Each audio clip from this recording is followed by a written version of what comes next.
വീടിന് പുറത്ത് മഴവെള്ളം തോട്ടിലേക്ക് ചാലിട്ടൊഴുകുന്ന ശബ്ദം കേൾക്കുന്നു.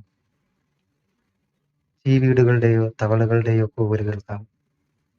നിലക്കാത്ത മഴയുടെ തണുപ്പിൽ ശ്രുതിയും രാത്രിയും ഇരുൾ പുതച്ചുറങ്ങുകയായിരുന്നു. അവളുടെ ഫോൺ മേശപ്പുറത്ത് വൈബ്രേറ്റ് ചെയ്തു.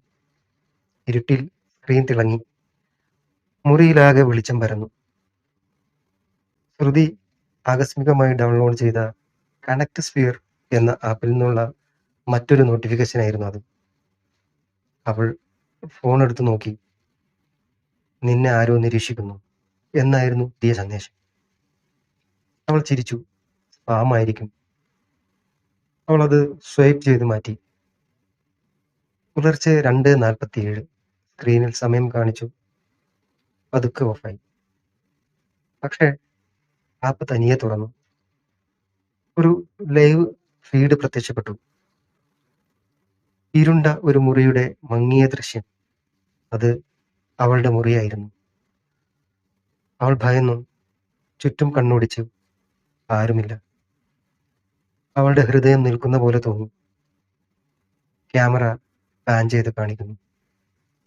കിടക്കയിൽ ഫോൺ കയ്യിൽ പിടിച്ചിരിക്കുന്ന അവളെ തന്നെ അവൾ സ്ക്രീനിൽ കണ്ടു. അവൾ ഫോൺ ബെഡിലേക്കിട്ടു. ശ്വാസം നിലച്ചു. പേടികൊണ്ട് അവളുടെ കണ്ണിൽ ഇരുട്ട് കയറി. മുറി ഇരുട്ടിൽ മുങ്ങിയിരുന്നു. ഫോണിന്റെ വെളിച്ചം മാത്രം. അവൾ തനിച്ചാണ്. റൂമിൽ മറ്റാരുമില്ല. വിറക്കുന്ന കൈകളോടെ അവൾ ഫോൺ വീണ്ടും എടുത്തു. ഫീഡ് ഇപ്പോഴും ലൈവായിരുന്നു. അവൾ ഞെട്ടലോടെ ഫോണിലേക്ക് നോക്കി. ആരാണവിടെ? വിറയലോടെ അവൾ ശബ്ദം താഴ്ത്തി ചോദിച്ചു. ആപ്പ് തത്സമയം ടൈപ്പ് ചെയ്തു. നിന്റെ പിന്നിൽ നോക്കൂ. അവൾ ശില പോലെ ആയി. ആരോ അടുത്ത് ശ്വസിക്കുന്ന പോലെ തോന്നി. തിരിയാൻ ധൈര്യമില്ല. പകരം വാതിൽ ലക്ഷ്യമാക്കി ഓടി. പൂട്ട് തുറക്കാൻ ശ്രമിച്ചു. ഫോൺ വീണ്ടും വൈബ്രേറ്റ് ചെയ്തു. അവൾ നോക്കിയപ്പോൾ ഫീഡിൽ അവൾ വാതിലടുത്ത് നിൽക്കുന്നു. പിന്നിൽ ഒരു നിഴൽരൂപം നിൽക്കുന്നതും കണ്ടു. നിലവിളിച്ച് വാതിൽ തുറന്ന് ഹാളിലേക്ക് ഓടി. ഫോൺ പടികളിലേക്ക് എറിഞ്ഞു. അത് തകർന്നു. എങ്ങും നിശബ്ദത. അവൾ അമ്മയുടെ മുറിയിലേക്ക് ഓടി. പക്ഷേ ആ മുറി അകന്നകന്നു പോകുന്നു. എത്ര ഓടിയിട്ടും അവൾക്ക് അമ്മയുടെ മുറിയിലേക്ക് എത്താൻ കഴിയുന്നില്ല.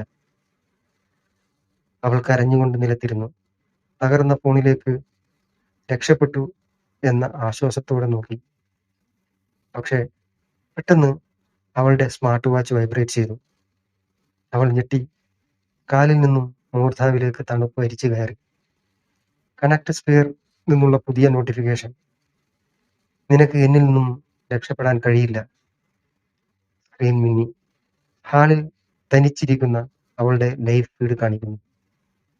അവൾക്ക് പിന്നിൽ ഒരു നിഴൽ രൂപം അടുക്കുന്നു. പേടികൊണ്ട് അവളുടെ ബോധം പോകുന്നു. പുറത്ത് അപ്പോഴും മഴ പെയ്തുകൊണ്ടേയിരുന്നു. ആ തണുത്ത രാത്രിയിൽ അവൾ വിയർത്തു. അവളുടെ നെറ്റിയിൽ തുടങ്ങിയ വിയർപ്പിച്ചാലുകൾ തലയിണയെ നനച്ചു. ദൂരെ നിന്നോണം പതിഞ്ഞ ശബ്ദത്തിൽ അമ്മയുടെ ശകാരം അവൾ പാതി മയക്കത്തിൽ കേട്ടു. കുറച്ചു നേരമെങ്കിലും ആ മൊബൈലിന് ഒന്ന് റെസ്റ്റ് കൊടുക്കുമോളെ. എപ്പോഴും സോഷ്യൽ മീഡിയയിൽ തന്നെ ഇങ്ങനെ ഇരിക്കാതെ. പാതി മയക്കത്തിൽ അവൾ മറുവശത്തേക്ക് ചരിഞ്ഞു കിടന്നു. കണ്ട ദുസ്വപ്നത്തെക്കുറിച്ച് കുറച്ചു നേരം അവൾ ചിന്തിച്ചു. പിന്നെ അവളും രാത്രിയും ഗാഠനിദ്രയിലേക്ക് പോയി.